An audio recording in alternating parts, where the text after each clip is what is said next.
ಹಿರಾಕುಡ್ ಅಣೆಕಟ್ಟಿನ ನಿರ್ಮಾಣವು 1957ರಲ್ಲಿ ಪೂರ್ಣಗೊಂಡಿತು.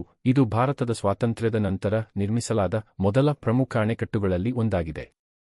ಈ ಅಣೆಕಟ್ಟನ್ನು ನಿರ್ಮಿಸುವ ಹಿಂದಿನ ಪ್ರಮುಖ ಉದ್ದೇಶವೆಂದರೆ ಒಡಿಶಾದಲ್ಲಿ ಜೀವ ಮತ್ತು ಆಸ್ತಿಪಾಸ್ತಿಗೆ ಭಾರೀ ನಷ್ಟವನ್ನುಂಟುಮಾಡುವ ಮಹಾನದಿ ನದಿಯ ಆಗಾಗ್ಗೆ ಮತ್ತು ವಿನಾಶಕಾರಿ ಪ್ರವಾಹಗಳನ್ನು ನಿಯಂತ್ರಿಸುವುದು.